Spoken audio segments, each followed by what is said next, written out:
ಒಂದ್ಸಲ ಒಬ್ಬ ಋಷಿ ಬ್ರಹ್ಮಾಂಡದ ಎಲ್ಲಾ ಋಷಿಗಳಿಗೂ ಒಂದು ಪ್ರಶ್ನೆಯನ್ನ ಕೇಳ್ತಾರೆ. ಆ ಪ್ರಶ್ನೆಯಿಂದ ಎಲ್ಲರ ಮನದಲ್ಲಿ ಒಂದು ಗೊಂದಲ ಉಂಟಾಗುತ್ತೆ. ಆ ಪ್ರಶ್ನೆ ಏನೆಂದರೆ, ಬ್ರಹ್ಮ, ವಿಷ್ಣು, ಮಹೇಶ್ವರ ಈ ಮೂರರಲ್ಲಿ ಶ್ರೇಷ್ಠರು ಯಾರು ಅಂತ. ಇದಕ್ಕೆ ಉತ್ತರ ಹುಡುಕಲು ಮೊದಲು ಋಷಿ ಬ್ರಹ್ಮನಲ್ಲಿ ಬರ್ತಾನೆ. ಅಲ್ಲಿ ಬೇಕಂತಲೇ ಬ್ರಹ್ಮನಿಗೆ ನಮಸ್ಕಾರ ಮಾಡೋದಿಲ್ಲ. ಇದರಿಂದ ಬ್ರಹ್ಮದೇವನಿಗೆ ಬಹಳ ಕೋಪ ಬರುತ್ತೆ.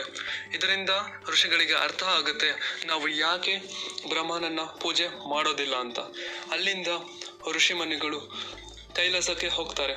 ಅಲ್ಲಿ ನಂದಿ ಅವರನ್ನ ತಡೆದು ಹೀಗೆ ಹೇಳ್ತಾನೆ, ಶಿವ ಮತ್ತು ಪಾರ್ವತಿ ಏಕಾಂತದಲ್ಲಿದ್ದಾರೆ, ಅವರನ್ನು ಭೇಟಿಯಾಗಲು ಸಾಧ್ಯವಿಲ್ಲ ಅಂತ.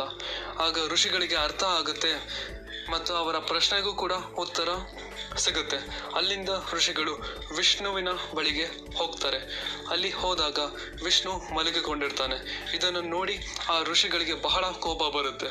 ಆಗ ಆ ಋಷಿಗಳು ಬಂದು ವಿಷ್ಣುವಿನ ಎದೆಯ ಮೇಲೆ ಕಾಲನ್ನ ಇಡ್ತಾರೆ. ಈ ದೃಶ್ಯನ ನೋಡಿ ಲಕ್ಷ್ಮಿಗೆ ಬಹಳ ಕೋಪ ಬರುತ್ತೆ. ಆದರೆ ವಿಷ್ಣು ಎದ್ದು ಆ ಋಷಿಗಳ ಕಾಲನ್ನ ಹಿಡಿದು ಅವರ ಕಾಲನ್ನ ಒತ್ತುತ್ತಾ ಅವರಿಗೆ ಹೀಗೆ ಕೇಳ್ತಾನೆ, ನನ್ನ ಎದೆ ನಿಮ್ಮ ಕಾಲಿಗೆ ನೋವು ಉಂಟು ಮಾಡಿದೆ ಅಂತ.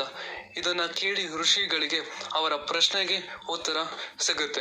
ಆದರೆ ಮಾತೆ ಲಕ್ಷ್ಮಿಗೆ ಬಹಳ ಕೋಪ ಬಂದಿರುತ್ತೆ. ಸೊ ಅವರು ಏನ್ ಮಾಡ್ತಾರೆ ಅಂದ್ರೆ, ಋಷಿಗಳಿಗೆ ಒಂದು ಶಾಪನ ಕೊಡ್ತಾರೆ, ನಾನು ಯಾವುದೇ ಬ್ರಾಹ್ಮಣರ ಮನೆಗೂ ಕೂಡ ಬರೋದಿಲ್ಲ ಮತ್ತು ಯಾವಾಗಲೂ ಬ್ರಾಹ್ಮಣರು ಬಡತನದಲ್ಲೇ ಇರಬೇಕು ಅಂತ.